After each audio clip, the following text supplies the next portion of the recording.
చింతయతే కామం తం తం ప్రాప్నోతి నిశ్చయం. ఏదేదేదే మనకు కోరికలైతే ఉన్నదో దాన్ని చింత చేస్తే అదంతా ప్రాప్తిస్తుంది. అంటే దీనికి గురుమంత్రానికి చింతామణి అని పేరు. ఇప్పుడు కల్పవృక్షము, కామధేనువు, చింతామణి, లక్ష్మి, చంద్రుడు వీళ్ళందరూ కూడా పాలసముద్రం మదనం చేసేటప్పుడు ఈ జీవులకు రక్షించేదానికి ఇవన్నీ అవతరించినాయి. అందువల్ల ఈ చింతామణి యొక్క స్వరూపము ఏమి అని బాగా ఆలోచన చేస్తే నువ్వు ఏదేది చింతిస్తావో ఆ ఫలితాన్ని అంతా పొందుతావు.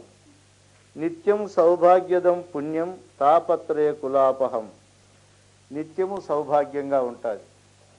సూర్య శ్రీమంతము, అతిథి పూజ, శుభకరమైన కార్యాలు, నిత్య సంతోషము ఇంట్లో ఉంటే ఆ ఇండ్లు అటువంటి గృహస్థంలోనే ఉండాలి. నిరంతరం కొట్లాడేది, మాట్లాడకుండా ఉండేది, అలిగేది, ఆ రవరవాది నరకమంతా మఖంలో చూపించుకునేది ఇట్లాంటివి ఎప్పుడు కూడా ఉండకూడదు. గురుభక్తులకు ఏమి ఉండాలంటే నిత్య సౌభాగ్యం ఉండాలి ఇంట్లో. అట్లా కలుగుతుంది అన్నాడు. నిత్య సౌభాగ్యదం పుణ్యం తాపత్రయ కులాపహం.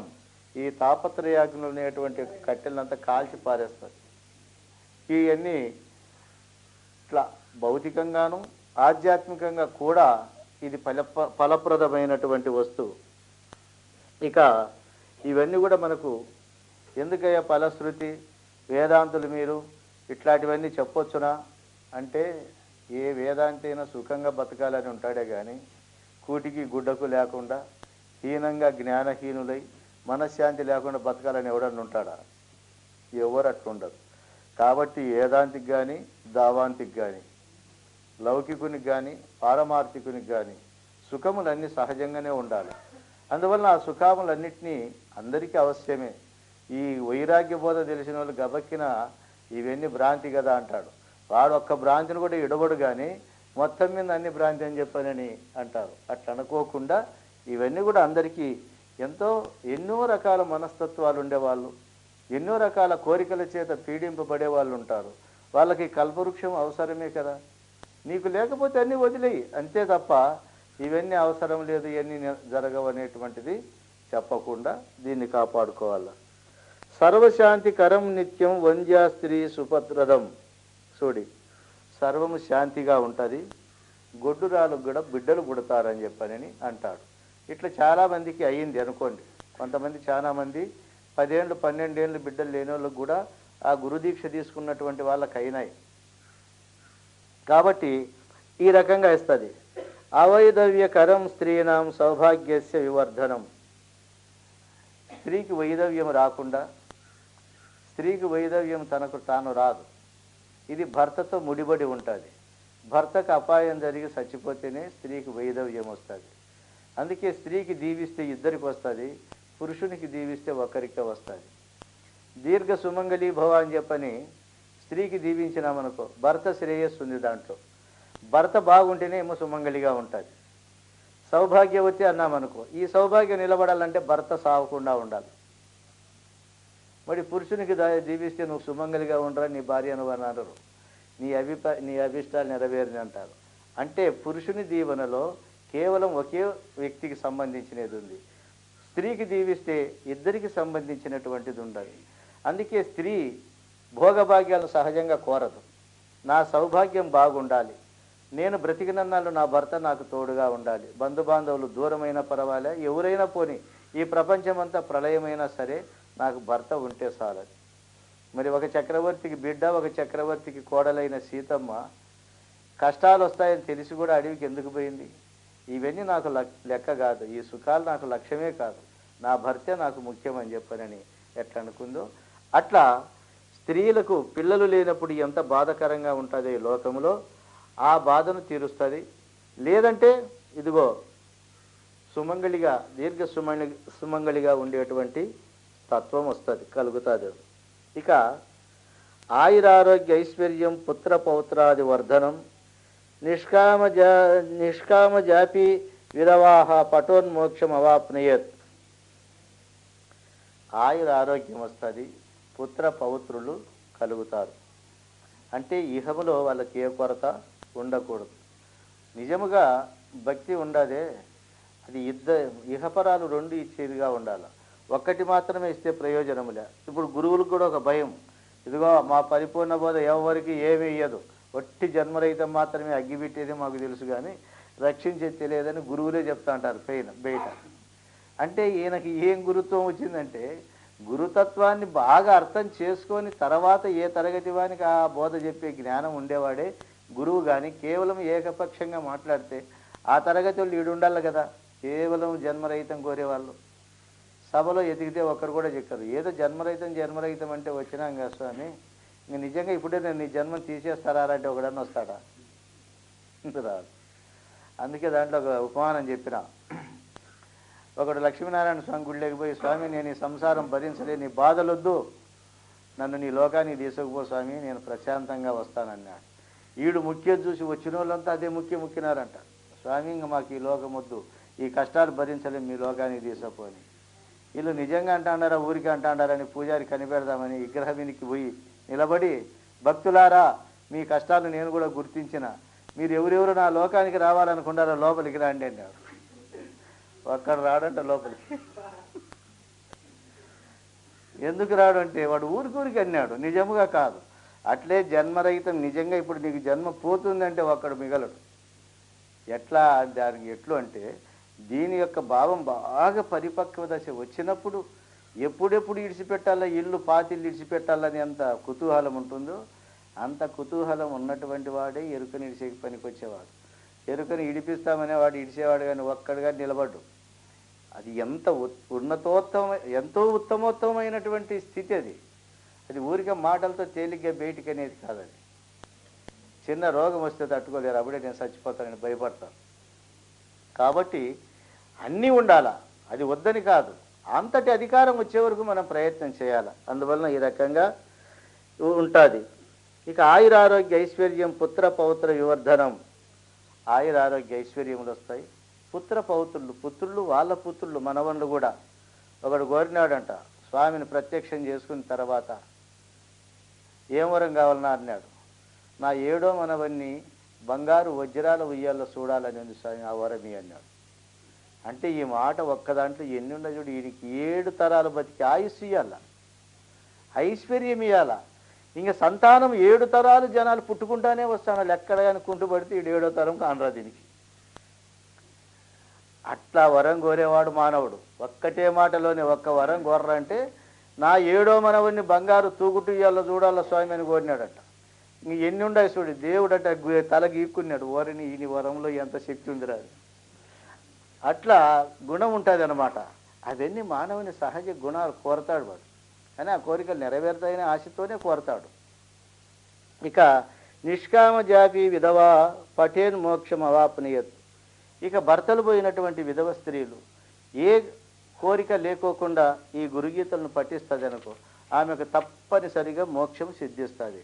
ఇక ఆమె మోక్షానికి ఏమీ ఆటంకం ఉండదు. అవైధవ్యం సకామాతు లభతే చాన్య జన్మని.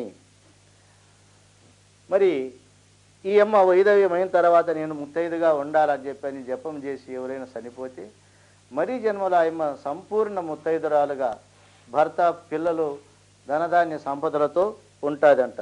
సర్వదుఃఖమయం విఘ్నం నాశయ తాపహారకం. సర్వదుఃఖమయం విఘ్నం, సర్వ దుఃఖాలకు మూలమైనటువంటి విఘ్నాలు ఏమైతే ఉందో అవన్నీ నాశనమవుతాయి.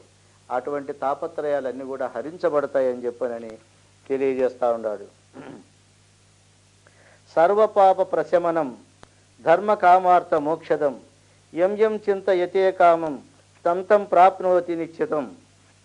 ఇలా సర్వపాప ప్రశమనం, అన్ని పాపములు ఉపశమనమవుతాయి.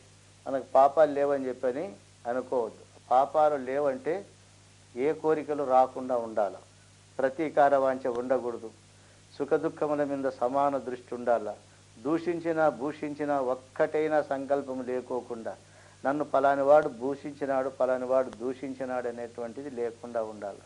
అటువంటి వాడు పాపరహితుడు. ఎవడన్నా ఒక మాట అంటే 100 బాధపడే గుణం ఉండేవాడికి పాపం లేదంటే ఎట్లా?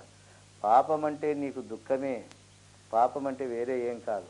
ఏది నీకు దుఃఖం కలిగిస్తుందో అదే పాపము, అదే తాపం. అవి లేకోకుండా పరోపకారాయ పుణ్యాయ పాపాయ పరపీడనం.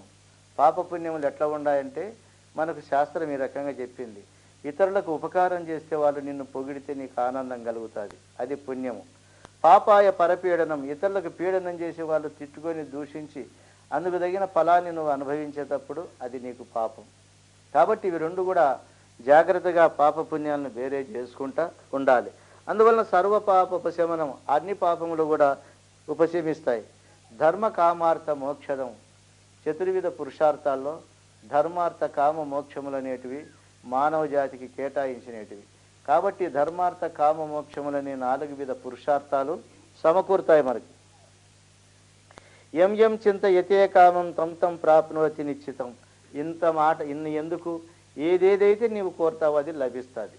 అందుకే చక్కని హృదయం కలిగి ఆశాపాశము లోను కాకుండా ప్రశాంత చిత్తముతో నీకు ఏది అవసరమని అంతరాత్మ ప్రేరేపిస్తుందో దాన్ని గురుధ్యానం చేస్తే తప్పకుండా నెరవేరుతుంది.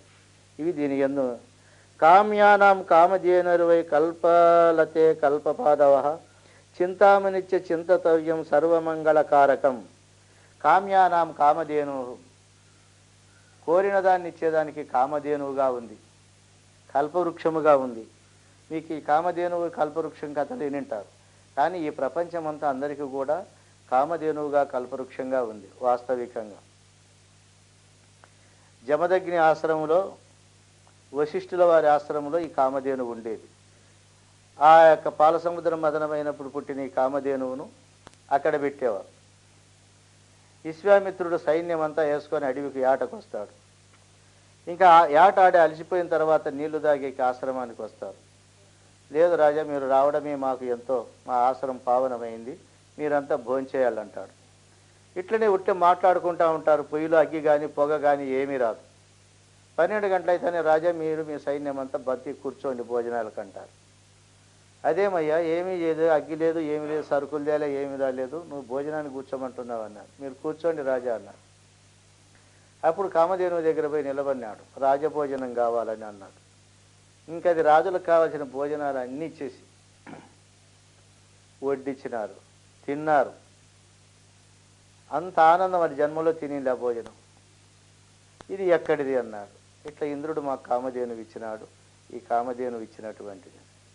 అంటే ఇట్లా విలువైన వస్తువులు, ఉపయోగకరమైన వస్తువులు మీ దగ్గర ఉండకూడదు, రాజు దగ్గర ఉండాలి, నాకు ఈ అంటాడు.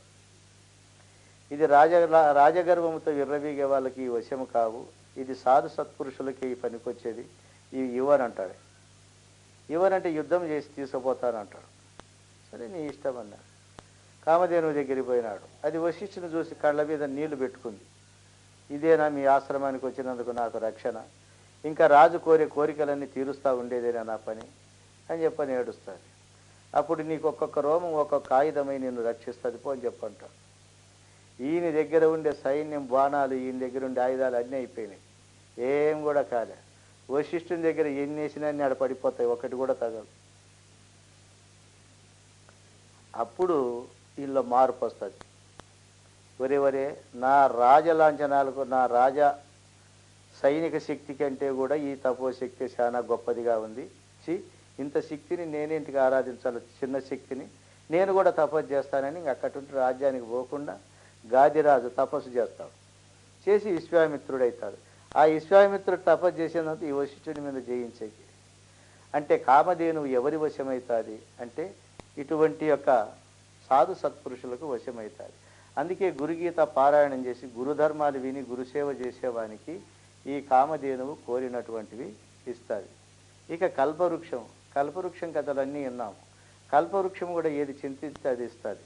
అందుకే దాని దగ్గర ఎప్పుడు మంచినే చింతించాలి, చెడును చింతిస్తే నాశనం చేస్తుంది. ఎందుకంటే నీ అభిష్టాలు ఖచ్చితంగా నెరవేర్చేది అది. కామధేనువు అడిగితే ఇస్తుంది, ఇది సంకల్పిస్తే ఇస్తుంది. అందుకే ఒకడు పోతా మార్గ మధ్యంలో కల్పవృక్షం కింద కూర్చున్నాడు అంట, మార్గాయాసం తీర్చుకునే. ఎంత చల్లగా ఉంది, ఈడ భోజనం వచ్చింటే బాగుండు అనుకుంటే భోజనం వచ్చింది అనుకుంటానే. తిన్నాక తాంబూలం ఉంటే బాగుండు అన్నాడు. బాగా మంచి కాసు సున్నముతో యాలక్కలు, లవంగాలు, మంచి జాపత్రి ఇట్లాంటివన్నీతో ఉండి తాంబూలం వచ్చింది. సరే వేసుకున్నాడు. భుక్తాయాసంగా ఉంది, పండుకునేకి మంచం ఉంటే బాగుండు అనుకో, అది వచ్చింది. ఎందుకంటే ఆ వృక్షం అట్లాడిది. ఇక పండుకుని తర్వాత ఆడమనుషుని ఉంటే బాగుండు అనుకుంది. అది వచ్చింది. వస్తా నేను అనుమానం పుట్టింది.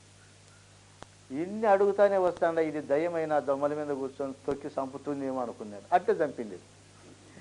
అంటే ఏదైనా కూడా చింతించేటప్పుడు ఆ చింత ఎట్లాంటిదో ఆ యొక్క పని అట్లా చేస్తుంది. ఇట్లు గురుదేవుని సన్నిధానములో ఎప్పుడు కూడా మంచిని, శుభాన్ని, క్షేమాన్ని కోరాల కానీ ఎప్పుడు కూడా అశుభాన్ని చింతించకూడదు.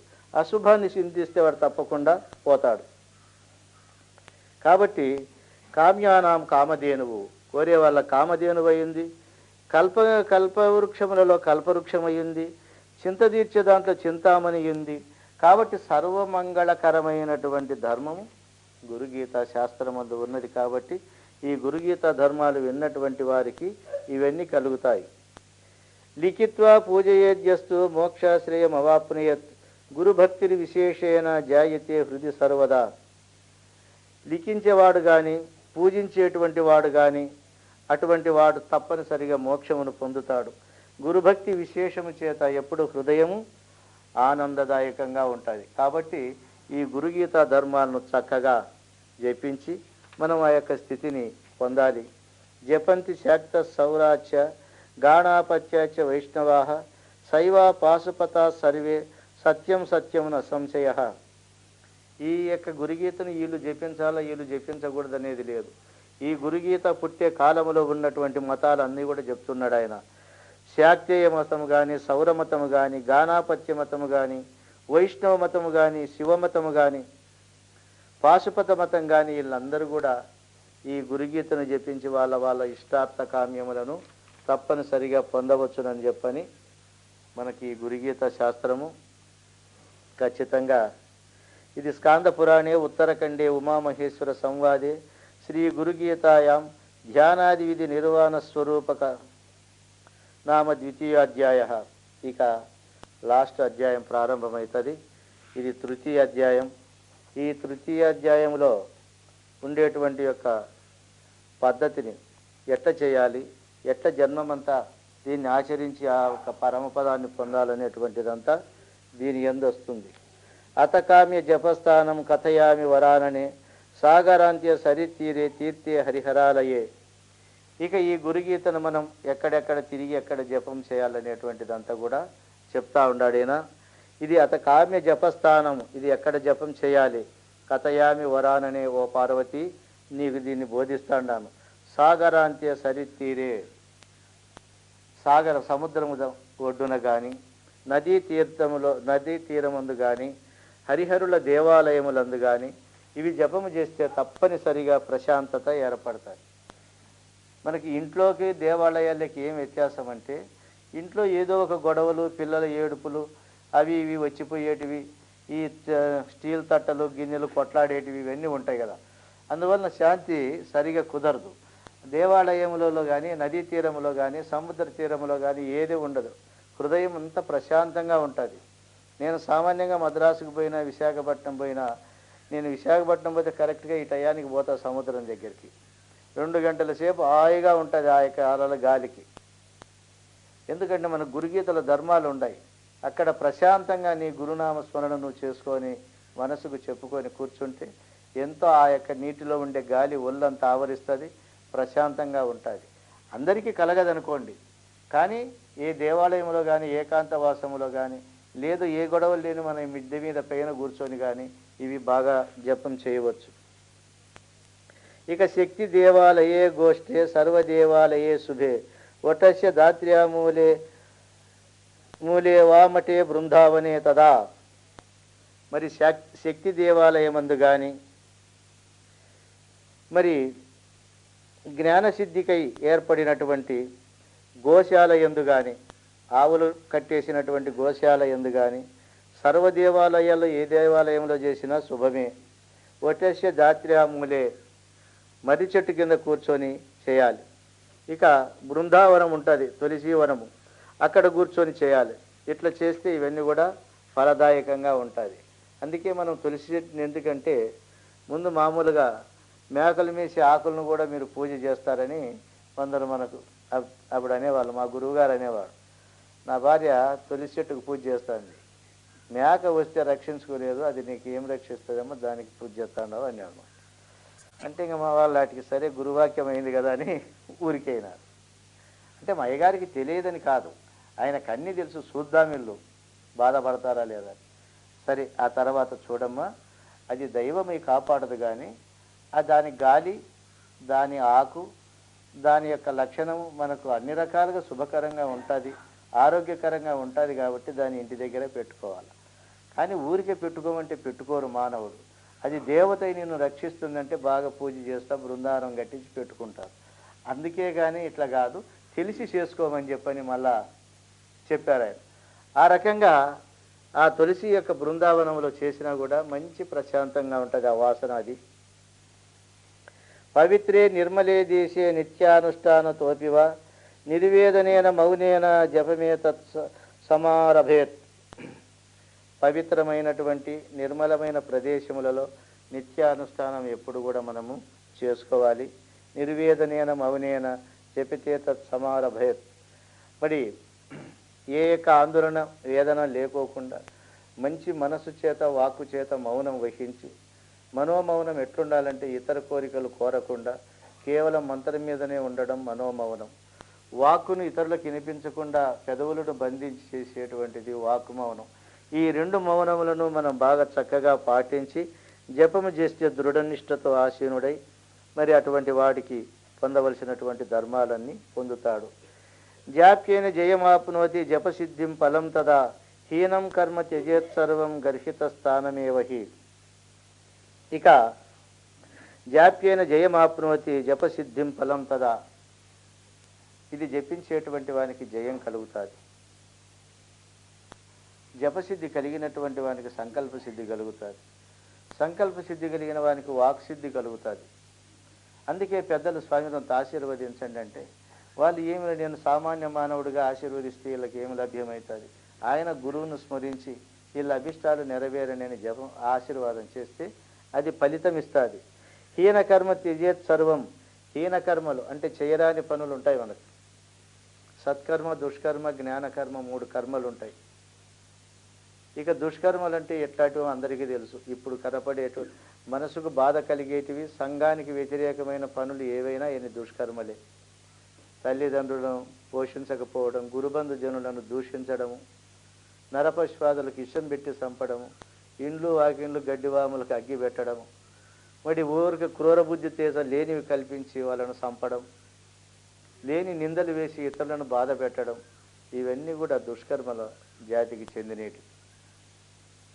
ఇక పెద్దలను పూజించడం, దైవభక్తి కలిగి ఉండడం, శాస్త్ర ధర్మాలను పాటించడము, గురుబంధు జనులను పూజించడము, దాన ధర్మాలు చేయడము, దైవభక్తి అంటే ఇష్టముగా ఉండడం, సాత్విక స్వభావం కలిగినటువంటిదంతా కూడా మనకు ఇవి సత్కర్మలుగా ఉంటాయి.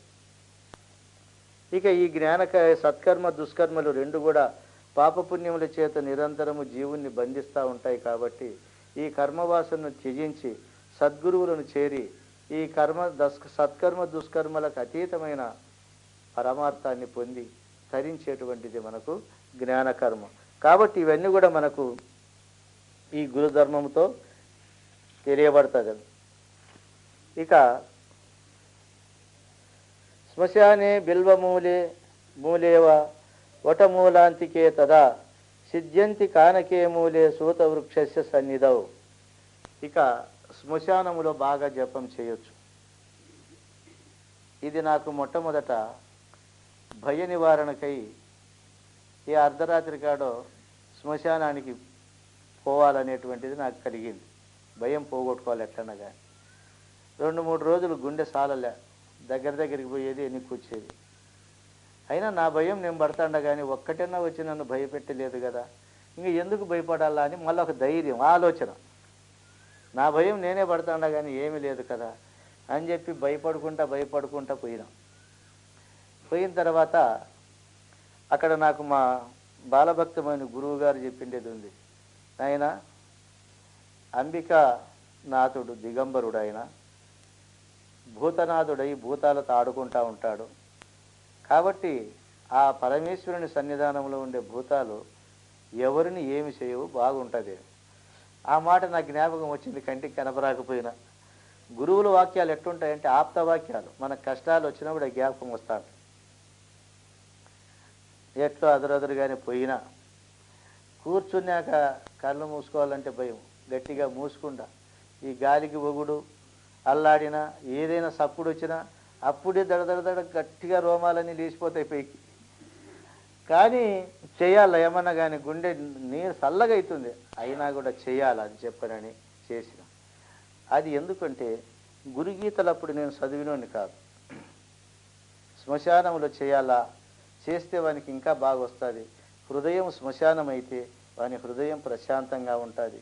అప్పుడు భూతనాథుడే దీంట్లో నిలయమవుతుంది, నిలయమై ఉంటాడనేటువంటి విషయాన్ని నాకు ఊరికే అనుకునేవాడిని, కానీ గురుగీత చదివినటువంటిది అప్పుడు నాకు లేదు. ఆ తర్వాత పగులు పోతే గోరీలను చూడాలన్నా ఎముకలు చూడాలన్నా భయం ఉండేది. ఇంకా గోరీల మీద ఎక్కడ చల్లగా ఉంటుందో దాని మీద కూర్చొని జపం చేసేవాడు.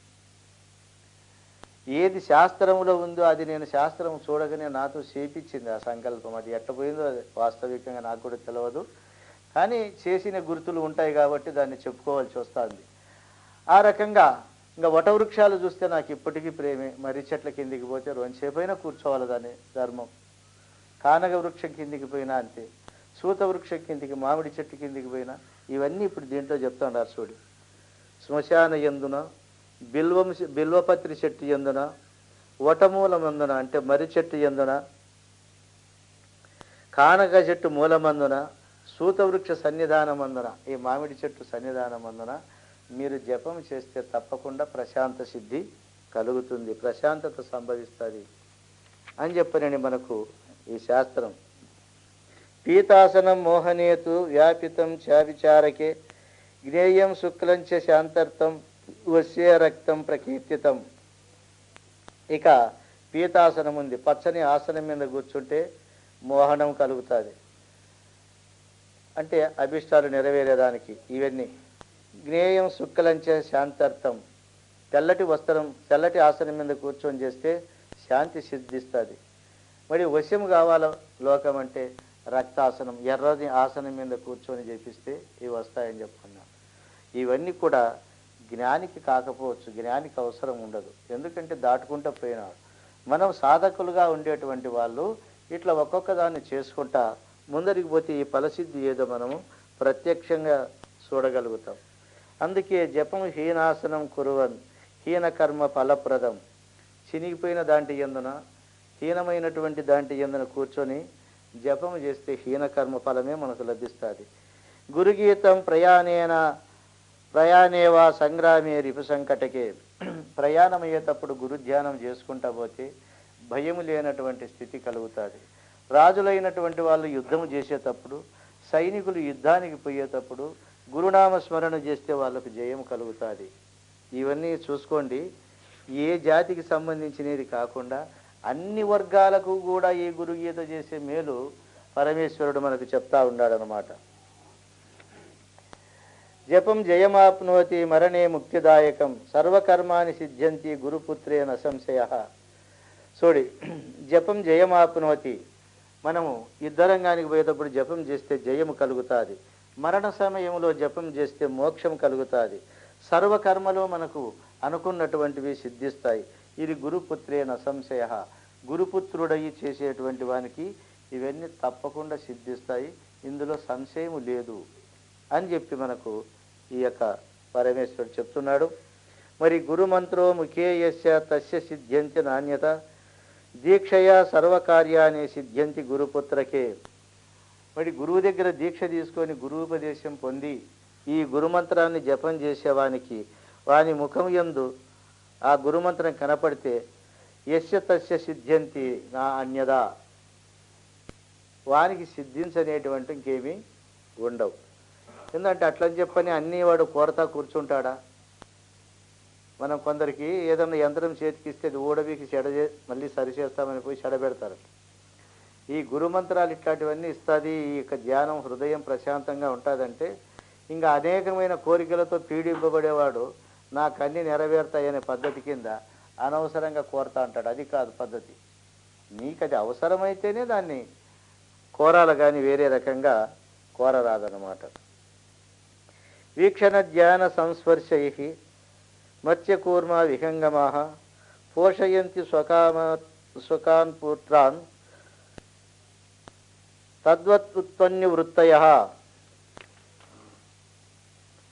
అంటే ఇది గురుగీత శ్లోకం కాదు, కానీ చేపలు వీక్షణము చేతను, కూర్మము ధ్యానము చేతను, పక్షులు స్పర్శ చేతను తమ తమ సంతానములను తమ రూపములుగా చేయుచు పోషించుచున్నవి.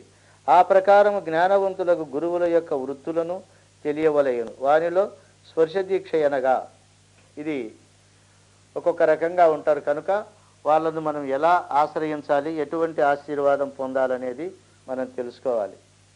యథాపక్షి స్వపక్షాభ్యాం శిశున్ సంవర్ధతే చెనై స్పర్శ దీక్షోపదేశస్తు తాదృశ కథిత ప్రియే. ఎట్లా పక్షులు తమ గుడ్డలను, ఈ పగులంతా భక్తుల చేత పాపభూయిష్టమైనటువంటి ఆ నదులు గంగా, యమున, సరస్వతి ముగ్గురు నల్లగా దయ్యాల్లాగా లోపలికి పోతారు. ఆ తల్లిదండ్రికి సేవ చేసేవానికి నమస్కారం చేస్తారు. చేస్తేనే మళ్ళీ తెల్లగా పాప పరిహారం పొంది తెల్లగా బయటకు వస్తారు. వాళ్ళని ఎంట పడతాడు, పోయేటప్పుడు ఇట్లయిపోతుంది, వచ్చేటప్పుడు ఇట్లా వచ్చినారని చెప్పి. అప్పుడు ఆయన అడగపోతే తల్లిదండ్రి సేవ చేసేవాడిని తన్నేకిపోతాడు, కాళ్ళు పోతాయి. ముక్కితే ఆడికి అటువంటి పవిత్రత వచ్చింది ఆ దేవతలకి. వీడు ఆ దుర్మార్గం చేయకపోతే వాని పాపం వాడే అనుభవిస్తాడు. అంటే ఒక మహాత్ముడు ఉండే చోట దేవతలు పవిత్రులు కావాలని అటువంటి మహాత్ముని దర్శనార్థం వస్తారు. అందుకే ఏ గురువు అయితే పవిత్రంగా ఉంటాడో ఆ గురువు దగ్గరికి బ్రహ్మ, విష్ణు, మహేశ్వర, ఇంద్రాది దేవతలందరూ కూడా పవిత్రత పొందేదానికి, శాంతిని పొందేదానికి వస్తారని చెప్పని అంటాడే. అనన్నస్థాయ యానావ గచ్చంత సిద్ధ తిష్టతోపివా అశ్వారూఢ గజారూఢ సుసుప్త జాగ్రత్తోపివా శుచిర్భూత జ్ఞానవంతో గురుగీతాం జపంతి తేషాం దర్శన సంస్పర్శ దివ్య జ్ఞానం ప్రజాయతే. ఇంకా దీని మహత్యాన్ని గురించి చెప్తాడు. శ్రీ గురు జపమహిమనే ప్రకారాంతరముగా వచించుచున్నారు. శ్రీ గురుతత్వములు శ్రీ గురుపాదారవింద నిత్య జీవనమగు ఏ పరమభక్తులు ఆసనములను అధిష్ఠించునప్పుడును, కూర్చుండునప్పుడును, కాళ్ళు చేతులు చాచి పరుండునప్పుడును, నడుచుట, నిలుచుట, అశ్వాది వాహనముల ఎక్కుట, నిద్రించుట, స్వప్నముగాంచుట, మేల్గాంచుట మొదలగు సర్వకాల సర్వావస్థల యందును, సర్వేంద్రియ వ్యాపారములందును,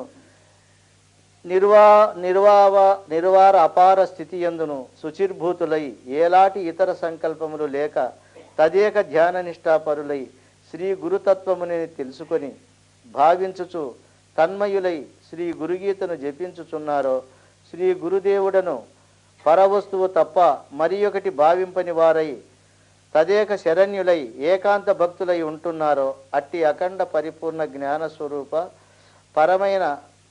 పరమై ఏకాంత గురుభక్తులను సందర్శించుట వల్లను లేక స్పృశించి నందువల్లను దర్శన స్పర్శల చేత దివ్యమగు ఆత్మజ్ఞానము కలుగుచున్నది. జన్మరహితమగు స్థితిని పొందుచున్నారు. వారి దర్శన స్పర్శనాదుల ముక్తిహేతువులని భావము. దీనినే భగవద్గీత యందు తెలిపియున్నారు. అంటే పశ్యన్ శృణ్వన్ స్పర్శన్ జిగ్రన్ అసినన్ గచ్చన్ స్వపన్ స్వలపన్ ప్రలపన్ విసృజన్ గృహ్ణామి ఉన్మిషన్న మిషన్నపి ఇంద్రియాన్ ఇంద్రియార్థేషు వర్తంత ఇతి ధారయన్ బ్రహ్మణ్యాదాయ కర్మాని సంగం త్యక్త్వా కరోతి యః లిప్యతే నసపాపేన పద్మపత్రమివాంబుస.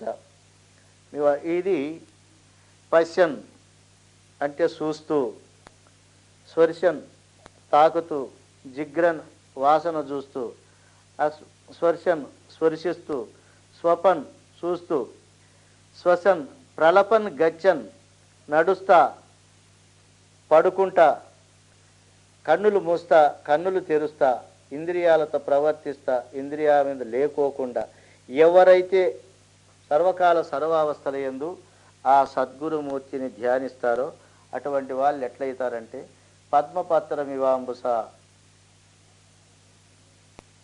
తామరాకు నీళ్ళని అంటనట్లుగా ఈ సంసారములో ఉండినా కూడా అంటని వారై పవిత్రంగా ఉంటారు. ఇది గురుగీతల యొక్క ధర్మాలు చెప్తా ఉంటారు. ఎందుకంటే సముద్రే వై యథాతోయం క్షీరే క్షీరం జలే జలం భిన్నే కుంభే యథాకాశం తదాత్మ పరమాత్మని. వాడు పొందే స్థితి కూడా ఎట్లా ఉంటుందో మరి దీన్ని ప్రత్యక్షంగా ఉపమానాలతో చెప్తున్నాడు. సముద్రే వై యథాతోయం, ఈ సర్వనదుల జలము సముద్రములో ఎట్లా కలిసిపోతుందో, క్షీరే క్షీరం జలే జలం, పాలయందు పాలు ఎట్లా భేదము లేకుండా కలిసిపోతాయో, నీళ్ళ యందు నీళ్లు ఎట్లా భేదము లేకుండా కలిసిపోతాయో, భిన్నే కుంభే యథాకాశం, పగిలిపోయిన కుండలో ఆకాశం మహాకాశములు ఎట్లయితే కలిసిపోతుందో, తదాత్మ పరమాత్మని, ఈ జ్ఞాని యొక్క ఈ శరీరం పోతానే కుండ పగిలిపోతే కుండలో ఆకాశం మహాకాశములు కలిసినట్లు వాడు అఖండ పరమాత్మ స్వరూపుడై ఉంటాడు. ఇంకెంతకంటే ఇంకేం కావాల? వాస్తవికంగా అన్నీ అనుభవించారు. సుఖములే దుఃఖములే బాధలు లేకుండా అష్టైశ్వర్యాలు అనుభవించారు. లాస్ట్కి పవిత్రంగా అన్ని దేవతలు ఆయన దగ్గరే తెచ్చిపెట్టుకుండే. పొయ్యేటప్పుడు ఎట్లా పోయినాడు? భిన్నం కుండ పగిలిపోతే కుండలో ఆకాశం మహాకాశంలో ఎట్లా కలిసిపోయిందో అట్లా పరమాత్మలో లీనమైనాడు. ఇంక ఈయనకి ఆవరణలు రావడం కానీ జనన మరణాలు రావడం కానీ ఇంకా ఏమీ సంభవించవు. ఇటువంటి యొక్క స్థితి మనకు సద్గురు సేవా కరుణా కటాక్షం చేత లభ్యమవుతుంది. కాబట్టి తదైవ జ్ఞానవాన్నీవ పరమాత్మాని సర్వదా ఐక్యేన రమతే జ్ఞాని ఎత్ర కుత్ర దివానిశం. తదైవ జ్ఞాన అయినటువంటి వాడు పరమాత్మ స్వరూపాన్ని సర్వదా జపించి ఐక్యభావం చేత ఎవని మనస్సు అయితే రమిస్తూ ఉంటుందో అటువంటి వాడు ఎత్ర కుత్ర దివానిశం, వాడు పగులు కానీ రాత్రి కానీ ఎప్పుడైనా కానీ ఏ కాలంలోనైనా తనువు సాధించవచ్చు. మనకేమంటే ఒక ఉత్తరాయణ దక్షిణాయన పుణ్యకాలాలు గీత యందు చెప్పినాడు. అగ్నిర్జ్యోతి రహశుక్ల షణ్మాస ఉత్తరాయణమని, జ్యోతితో కూడుకున్నటువంటిది తేజస్సువంతమైనటువంటిది స్వర్గానికి సరాసరి బాట అయినటువంటిది. ఉత్తరాయణ పుణ్యకాలంలో తనువు సాలిస్తే వాళ్ళు స్వర్గానికి పోతారు. మరి ధూమోరాత్రి స్తదాకృష్ణ షణ్మాస దక్షిణాయనం, ధూమంతో గుడుకున్నది చీకటిగా రాత్రిమయంగా ఉండేది నరకానికి దారి అయినటువంటి దక్షిణాయనంలో చచ్చిపోతే వాడు జన్మలకు వస్తాడు అని ఇట్లా మనకు చెప్పింది. కానీ ఎవరైతే ఈ గురువును సర్వకాల సర్వావస్థల యందు జపిస్తూ ఉంటారో వాడు ఏ కాలంలో అయినా రాత్రి అయినా పగులైనా ఎక్కడైనా కానీ తను సాధించవచ్చు. సాధిస్తే వాడికి పొందవలసిన ధర్మానికి పొందవలసిన మోక్షానికి నష్టం రాదు. ఎట్లా ఉంటాడు వాడు అంటే, మాగిన మాడిపండు తొట్టెమూడి కింద పడేటప్పుడు ఇంకా ఎంతమంది అది కింద పడదు, అది పైకి పోయి కరుచుకుంటుందంటే పోతుంది అది. అంటే కింద పడేదా టైం వచ్చినప్పుడు 1,000,000 మంది చెప్పినది ఎట్లా ఉంటుందో అట్లా వానికి సృష్టికి ఆధారమైనటువంటి ఈ తొట్టెం ఊడిపోయి పడిపోయేటప్పుడు వాడికి ముక్తి రాదని 1,000,000 మంది చెప్పినా అది రాకుండా పోదు. ఎప్పుడు కూడా వాళ్ళు ముక్త స్వరూపులుగానే ఉంటారన్నమాట. అందువలన ఎత్రాశ రమతే చిత్తం తత్ర ధ్యానేన కేవలం, ఏ చోట కాలనియమము లేదో దేశ నియమము లేదో అట్టి పరబ్రహ్మమునందు జీవబ్రహ్మ ఐక్య ధ్యానము చేత నిరంతరము క్రీడించుచున్నాడు. ఈ మహాత్ముడే ధ్యానయోగి, ఆత్మజ్ఞాని, పరమభక్తుడు. ఇట్లు పరమాత్మ ఐక్యమును తెలియుడు. ఏవం విధో మహాయుక్తో సర్వత్ర వర్ధతే సదా తస్మాత్ సర్వప్రకారేణ గురుభక్తిం సమాచరేత్. పైన తెలిపిన జ్ఞానస్వరూపియగు మహాత్ముడు జీవబ్రహ్మైక్య యోగముతో గూడుకొనిన వాడై సర్వత్రా ఎప్పుడును పరబ్రహ్మ స్వరూపుడై ప్రకాశించుచున్నాడు. ఇదంతయు శ్రీ గురుదేవుని కటాక్ష వీక్షణముచే కలుగుచున్నది. కాన ఎన్ని విధములుగా నిరంతరము శ్రీ గురుదేవుని యందు పరమభక్తితో నుండవలేను. ఇప్పుడు జీవబ్రహ్మ ఐక్య జ్ఞానము పరిపూర్ణ బోధలో ఒప్పుకోరు. ఎందుకు అంటే రెండుగా ఉండదు. కానీ ఇక్కడ రెండుగా చెప్పి ఐక్యం చేస్తారు. సో ఈ ప్రపంచమునంతా ఆధారభూతంగా ఉండే చైతన్యములో నీవు ఏకత్వం పొందాలి. ఆ ఏకత్వం పొందిన తర్వాతనే మనకు పరిపూర్ణ బోధ అవసరం. అందువల్ల ఈ జీవబ్రహ్మ ఐక్య జ్ఞానము కలిగి అంటే భిన్నభావము లేకుండా ఏకత్వంగా ఉండేటువంటి వాడికి ఇవన్నీ ఎట్లా సిద్ధిస్తాయి? ఇటువంటి అఖండ భావం అంటే ఆ గురు కటాక్షం చేతనే సిద్ధిస్తుంది అన్నమాట. గురు సంతోషణా దేవ ముక్తో భవతి పార్వతి అనిమాదిషు భోక్తృత్వం కృపయా దేవి జాయతే. ఇక ఈయన చెప్తున్నాడు, గురు సంతోష కారణం సంతోషాన్ని చేస్తామో వాడు ముక్తో భవతి పార్వతి. గురువు అనుగ్రహం చేత సంతోషించి నా శిష్యుడు బంధవిముక్తుడు అగుగా కానీ గురువుతో సంకల్పమాత్ర ఆశీర్వాదం పొందే జ్ఞానం ఉంటే వాడు ముక్తుడైతాడు పార్వతి తప్పకుండా. అట్లే కాదు, అనిమాదిషు భోక్తృత్వం కృపయాదేవి జాయతే. అనిమాది అష్టసిద్ధులు ఇంతవరకు చెప్పినాం కదా, అవన్నీ భోక్తగా అనుభవించి ఇప్పుడు అందరికీ అనిమాది సిద్ధులు ఉన్నాయని చెప్పినప్పుడు అంటే మన మనసు అనువైతుంది, మహిమవుతుంది. స్వప్నములు ఒకే మనసు ఒక దేశం అవుతుంది. అందులో వచ్చే జీవులు, పశువులు, పక్షులు, మానవులు, మిత్రులు, శత్రులు, ఇండ్లు, వాకిండ్లు, వాహనాలు అన్నీ అదే అవుతుంది. అంటే మహిమ కలిగినటువంటిది మనస్సు, పరమాత్మ కాదు. పరమాత్మ సత్తా ఇస్తాడు, ఇంకా మిగతా మహిమలన్నీ ఈ మాయవే. ఇప్పుడు కరెంట్ ఏమిస్తుంది? సత్తా ఒకటే ఇస్తుంది, ఇంకా మిగతా గడిబిడి అంతా ఈ యంత్రాలవే. ఆ రకంగా ఉంటుంది. ఎట్లయితే ఈ యొక్క మహిమను పొందుతుందో అది గరిమ అవుతుంది, మహా మొండి పట్టుదల అవుతుంది, సాధించి తీరాలంటుంది. మళ్ళీ ఎవరన్నా బాగా పొగిడితే నీ అంత వాళ్ళు లేరని చెప్పాను అంటనే దిక్కులేని తేలికైపోతారు, దూదిలాగా తేలిపోతారు. ఇంక ఏం అడిగితే అది ఇస్తాం స్వామి, ప్రాణం అడిగిస్తామని చెప్పంట. ఇప్పుడు ఇది లగిమ వస్తుంది, ఇంకా మహిమ వస్తుంది, ఒకటి అనేకమయ్యేది. ప్రాకామ్యం ఎక్కడికి అనుకుంటే అక్కడికి పోతుంది. శరీరం అంతా బెరిగిన పోలేదు.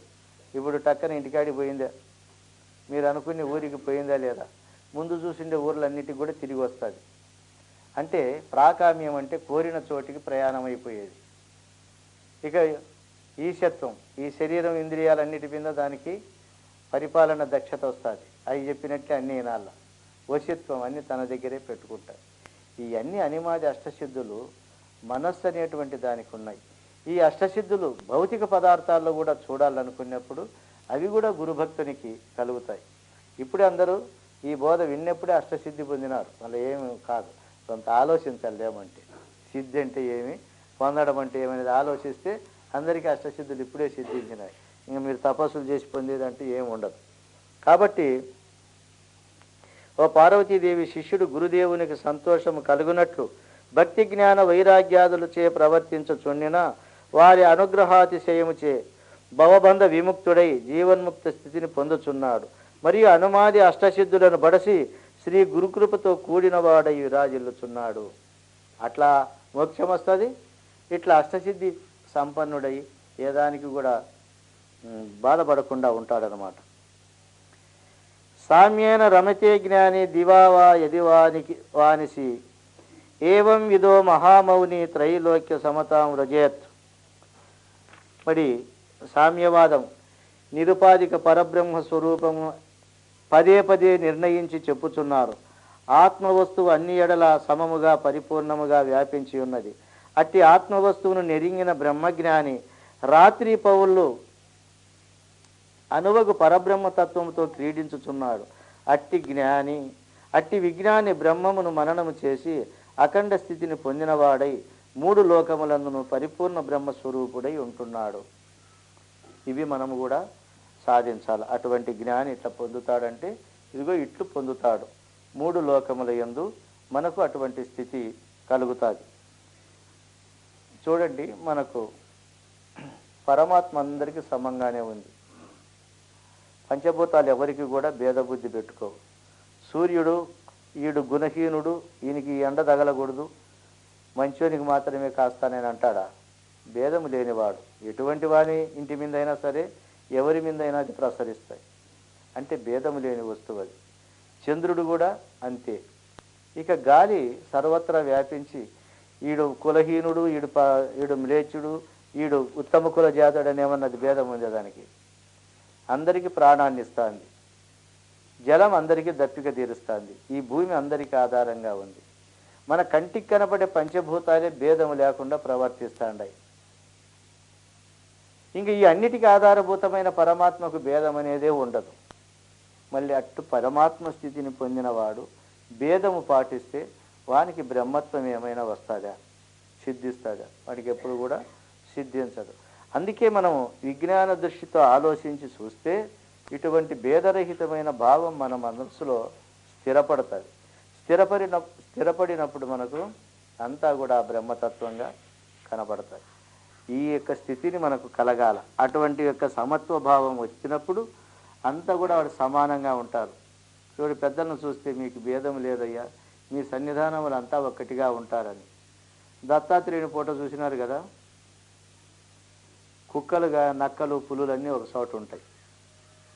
కైలాసం ఈశ్వరుని కుటుంబాన్ని చూసినారు కదా, మనం చూస్తామనుకో ఫోటోలో, మళ్ళీ మేము చూడలేదని వద్దండి, ఫోటోలో ఎట్లా ఉంటాయంటే శివుని వాహనము నంది, పార్వతి వాహనము పులి.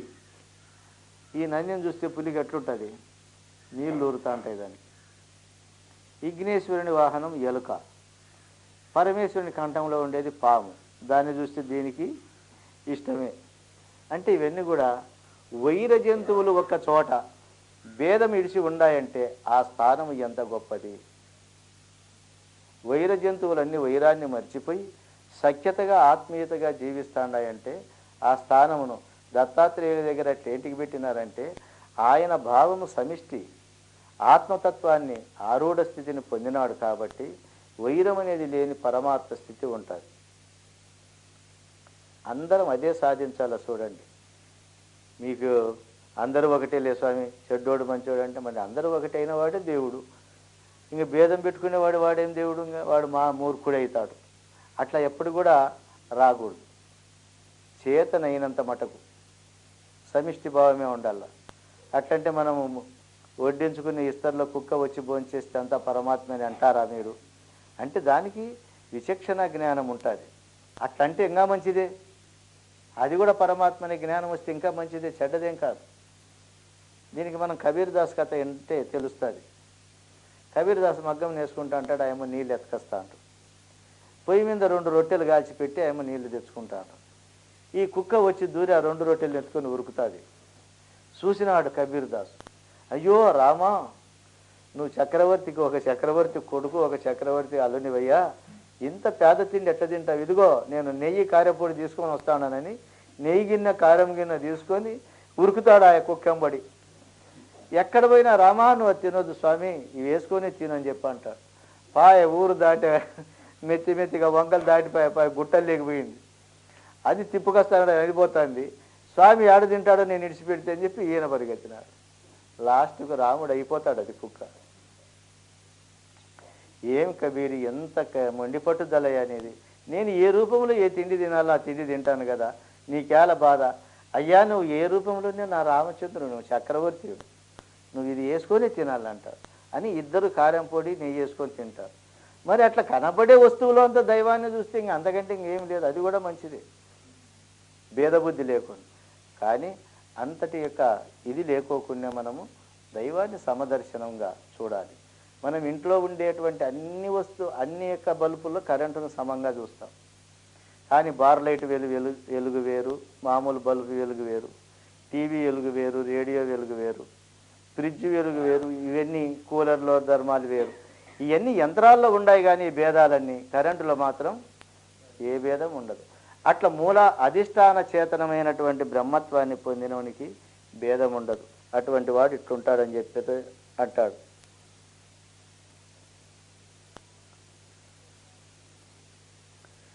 అత సంసారిన సర్వే గురుగీత జపేనతు సర్వాన్ కామాస్తు భుంజంతి త్రిసత్యం మమ భాషితం. అత సంసారిన సర్వే గురుగీత జపేనతు. ఏ సంసారి అయినా కానీ నిరంతరం ఈ గురుగీతను జపిస్తే సర్వాన్ కామాస్తు భంజంతి, సర్వ కోరికలు తీరుతాయి. ఇది త్రిసత్యం మమ భాషన. నేను చెప్తున్న 3 సార్లు సత్యం సత్యం సత్యం, 3 సార్లుగా ఆధ్యాత్మిక ఆది దైవిక ఆది భౌతిక తాపత్రయాలు పోయేదానికి శాంతి మంత్రాన్ని ఎట్లా 3 సార్లు చెప్తారో అట్లనే సత్యం సత్యం సత్యం అని అదే అపనమ్మకాన్ని పోగొట్టేదానికి 3 సార్లు చెప్తున్నారు. సత్యం సత్యం పునఃపునః ధర్మసారం అయోజితం గురుగీత సమం స్తోత్రం నాస్తి తత్వం గురోపరం. ఇది సత్యం సత్యం పునఃసత్యం, ముమ్మాటికి సత్యం, ధర్మసారం అయోజితం. నాచే చెప్పబడినటువంటి గురుగీత సర్వధర్మాల యొక్క సారం. ఇది గురుగీత సమం స్తోత్రం నాస్తి తత్వం గురోపరం. గురుగీతకు సమమైనటువంటి స్తోత్రం కానీ తత్వం కానీ ఈ భూమండలంలో లేదు. కాబట్టి దీన్ని చక్కగా ధ్యానించి ముక్తులు కావాలని చెప్పనని పరమేశ్వరుడు మనకు తెలియజేస్తున్నాడు. ఎందుకంటే గురుగీత మధ్యలో అయిపోతే ఇన్ని దినాలు కష్టపడి మిగిలిపోతుంది అనే దాని కింద మూలమైనటువంటి సిద్ధాంతాలు, రహస్యమైనటువంటి సిద్ధాంతాలు మీరు 3 రోజులు విన్నారు. ఇప్పుడు కేవలం ఫలశ్రుతి ధర్మాలు కాబట్టి అంత విపులంగా లేకుండా ఉన్నట్లు మీకు తెలియజెప్తా ఉన్నాం. గురుర్దేవో గురుర్ధర్మో గురవు నిష్ఠ పరం తప గురో పరతరము నాస్తి త్రివారం కథయామితే. గురువే దేవుడు, గురువే ధర్మము, గురువే నిష్ఠ, గురువే పరం. గురువే నిజమైనటువంటి, పరతరము నాస్తి, దానికంటే వేరైనటువంటిది నాస్తి. ఇది త్రివాదం కథయామితే, ఇది ముమ్మాటికి ఇదే కరెక్ట్ అయినటువంటిది అని చెప్పనని అంటున్నారు. ఎందుకంటే సకల ధర్మాలు గురువే. నిన్న చెప్పినా నేను, గురువు సర్వధర్మాత్మ. కనుకనే శిష్యుడు ఆపదలో ఉన్నప్పుడు భౌతిక ధర్మాలు బోధిస్తాడు, ఆధ్యాత్మిక తాపత్రయం కలిగినప్పుడు వేదాంతం బోధిస్తాడు. ఏదైనా విపత్కరమైన పరిస్థితి వస్తే ఇవన్నీ చెప్తాడని భగవంతుడు కృష్ణుడు అర్జునునికి ధర్మ సందేహం వచ్చినప్పుడు యుద్ధరంగంలో గీతను బోధించి ఆపదను ఎట్లా నెరవేర్చినాడో ఆ రకంగానే మన గురుదేవుడు అన్ని వేళలా కూడా కావలసినటువంటి సలహాలు ఇచ్చి శిష్యుణ్ణి బాధల నుండి తప్పించి కడతేరుస్తాడు. కాబట్టి గురువు సర్వధర్మ స్వరూపుడు. అందుకే గురువే దేవుడు, గురువే ధర్మము, గురువే నిష్ఠ, గురువే పరం. ఇంకా గురువు కంటే పరమైనటువంటిది ఇంకా లేదు. ఇది ముమ్మాటికి నిజం అనేటువంటిది పరమేశ్వరుడు చెప్తున్నాడు. ఇది తెలుసుకున్నటువంటి వారికి ఇట్లా నడిచేవాని యొక్క తల్లిదండ్రులు ఎట్లుంటారు అనేదానికి లేవు. అది ఆ టాపిక్. ధన్యామాతా పితా ధన్యో గోత్రం ధన్యం కులోద్భవ ధన్యాచ వసుధాదేవి ఎత్ర స్యాత్ గురుభక్తతా. ఈ యొక్క గురుగీతను చెప్పించిన వాని ధన్య చరిత్రను చెప్తాడు భగవంతుడు. ఆ యొక్క పరమేశ్వరుడు తన నోటి గుండానే ధన్యామాత, అటువంటి వాని కన్న తల్లి ధన్యమైనటువంటిది. పితాధన్యో, ఆయన తండ్రి ధన్యమైనటువంటి వాడు. గోత్రం ధన్యం కులోద్భవం, వాని కులము ధన్యం, వాని గోత్రము ధన్యం. ధన్యాచ వసుధాదేవి, అటువంటి వాణ్ణి ధరించినటువంటి ఈ భూమి కూడా ధన్యమైనటువంటిది. అందుకే అత్తరశాత్ గురుభక్తత, ఎక్కడైతే గురుభక్తుడు ఉంటాడో ఇట్లా పవిత్రత వాళ్ళకు చేకూరుతుంది. అందుకే తల్లి పుణ్యాత్మురాలు, తండ్రి పుణ్యాత్ముడు. అంత ఏమి వాని కులము, వాని యొక్క గోత్రం అంతా కూడా పవిత్రమైనటువంటిది, ధన్యమైనటువంటిది. ఇంత చెప్పడం ఎందుకు నాయన, ఆయన ఉన్నటువంటి ఈ భూమాత కూడా ధన్యమైనటువంటిది. అందుకే ఒక్కోసారి భగీరథుడు గంగానదిని తీసుకొచ్చేకపోతాడు హిమాలయాలు. నేను రానురా మీ భూమండలానికి, మహామూర్ఖులు, పరమ దరిద్రులు, పాపిముండా కొడుకులు అంతా ఉంటారు, నేను రానంటుందంట గంగాదేవి. అమ్మ, కేవలం పాపుల్ని చూడొద్దే, మా దేశంలో పుణ్యాత్ములు ఉంటారు, గురుభక్తులు ఉంటారు, ధర్మాన్ని తెలిసిన వాళ్ళు ఉంటారు. నీకు ఎంతమంది పాపాత్ములు ములిగి పాపం వంటగట్టినా అట్లా పుణ్యాత్ముని ఒక్కని స్పర్శ చేత నీ పాపాలన్నీ పోతాయి.